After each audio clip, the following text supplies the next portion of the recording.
Hello everyone, আসসালামু আলাইকুম। আপনারা সবাই কেমন আছেন? এই তো আমরা সবাই ভালো আছি। তো সকাল সকাল আর একটা ভিডিও নিয়ে আপনাদের মাঝে চলে আসলাম। আর এখন আসলে সকাল নাই, দুপুর 12টা বাজে। তো আমি চা নিয়ে বসেছি। সকালে কিন্তু আমি নাস্তাটা খেয়ে নিয়েছি। নাস্তা বলতে আজকে একটা পরোটা দিয়ে একটু কারি দিয়ে খেয়ে নিয়েছি।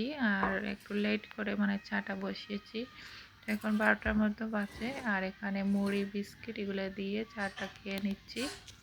তো আজকে হচ্ছে আমার রান্নাবান্না সব শেষ মোটামুটি। আর হঠাৎ করে মনে হলো আমার আম্মা যে আলু দিয়েছিলেন, তো ছোটোবেলা আমরা এভাবে করে আলু ভাজি অনেক পছন্দ করতাম। আমরা ভাই বোনেরা সবাই পছন্দ করতাম। চাক চাক করে ছোটো আলুগুলোটা একটু লাল লাল করে ভাজি করে দিলে পেট ভরে খেয়ে নিতাম, আর কোনো কথাই হতো না। এখন মনে হলো আমি কেননা এরকম করে কয়েকটা আলু ভাজি করে নেই, আমার বাচ্চারাও পছন্দ করবে। আর এই যে আলুগুলাতে সব খ্যাং এসে গিয়েছে, চারা আমরা খ্যাং বলি, চারা এসে গিয়েছে। এগুলো লাগিয়ে দিলে মনে হয় হয়ে যাবে।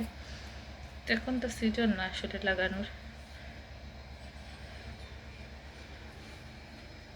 তো এগুলাকে আমি বাজি করে ফেলি, আর অল্প করে করতেছি, যদি কেউ খায়। তো আর আমি আপনাদেরকে দেখাই নেই দে, একদম ভাজা ভাজা করে আলু ভাজিটা করে নিয়েছি। আর এখনো খাওয়া দাওয়া কেউ করেনি।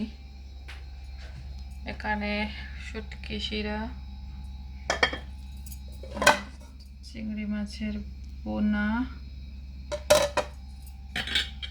ডালও বেঁচে আছে একটু, এটাতে আমাদের টমেটোর টক, আর এটাতে রাইস।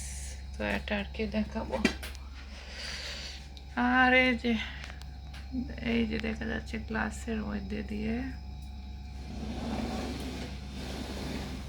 মরিচের গাছটাকে আমি পানি দিয়ে দিয়ে বাঁচিয়ে রেখেছি। জানি না এটাতে মরিচ হবে কিনা। তো রোদ উঠলে আসলে কিরকম হয়ে গেছে, মরে মরে যাচ্ছে। তো যদি বেঁচে থাকে অবশ্য মরিচ হবে। আর এত গরম কিভাবে বাঁচবে। এখানে আবার ছোট্ট একটা,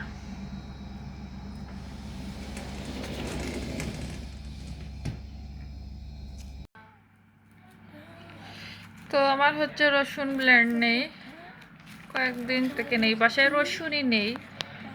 তো গতকালকে আমি একটা মার্কেটে গিয়েছিলাম, আর এই যে রসুনগুলো অনেক চিপে ছিল, প্রায় 2.5 কিলোর মতো রসুন, 10 দিরহামের মতো। আর এগুলোতে অল্প অল্প ক্যাং এসে গিয়েছে, তো সমস্যা নাই, ব্লেন্ড করে নেওয়া যাবে বাবা। নর্মাল ফ্রিজে রাখলে অনেক দিন ভালো থাকে।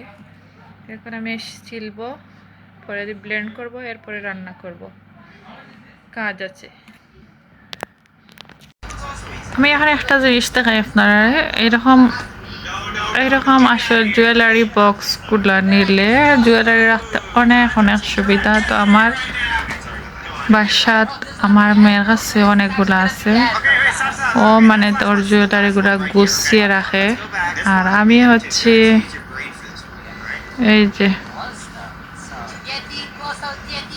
এইভাবে করে রেখে দিয়েছি।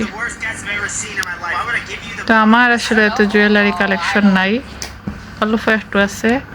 গরিবর নাড়িও না বাবা, নাড়িও না, একটু আছে গরিবর। আর আপনারা ওখানে চেইন রাখতে পারবা, ও পাট ও যে হুকর মধ্যে চেইন রাখতে পারবা। তো আমি আমার এই যে গরিবানা সুরত অল্প একটু সাজিয়ে রাখছি। আইডিয়াটা কেমন? তো এখন হচ্ছে বসে আছি, আর এই চুড়িগুলো পরলাম। তো বলুন তো কেমন লাগছে। আর হাতে মেহেদিও পরেছিলাম, বাট এগুলো চলে গিয়েছে। আর চুড়ি আসলে দেশ থেকে নিয়ে আসছি কয়েকদিন আগে। তো ভাবলাম আজকে একটু পরে দেখি কেমন লাগে। এই তো চুড়ি আসলে দেখলে নিতে ইচ্ছা করে, কিন্তু পরে পড়া হয় না। এরকম নিয়ে নিয়ে আসি আর বাসায় রেখে দেয়। পরে মানে যাওয়ার মতো এরকম জায়গা নেই। তো কিছুদিন আগে তো কাচের চুড়ি যেগুলো ওগুলোও নিয়ে আসছি এবং পরে অনেকগুলো ভেঙেও ফেলেছি। তো অবশ্যই কমেন্ট করে জানাবেন কেমন লাগছে। আর মেহেদিগুলো চলে গিয়েছে, এই হাতেও মেহেদি পড়েছি, তো চলে যাচ্ছে। মনে হচ্ছে কোনো পুরুষ মানুষের হাতে, এরকম চুড়ি টুড়ি নাই, কিছু নাই। তো চুড়ি পরলে আসলে মেয়েদের অনেক ভালো লাগে। এই যে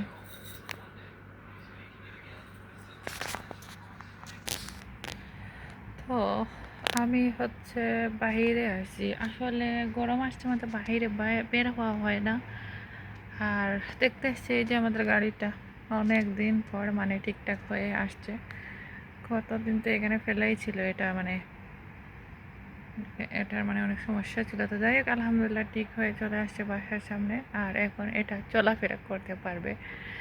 তো বাহিরে এসে দেখি আজকে এত গরম, মনে হচ্ছে যে আমরা যে গরম পানি বসাই স্টিমের মতো এইরকম বাপে, মানে স্টিমের মতো এরকম গরম আমার মুখে আসে লাগতেছে। আর আমি সারাক্ষণ বাসায় ছিলাম, রুমের ভিতরে থাকলে তো অতটা বোঝা যায় না। এসির মধ্যে থাকি আমরা, এসি বন্ধ করলেও রুমটা ঠান্ডা থাকে।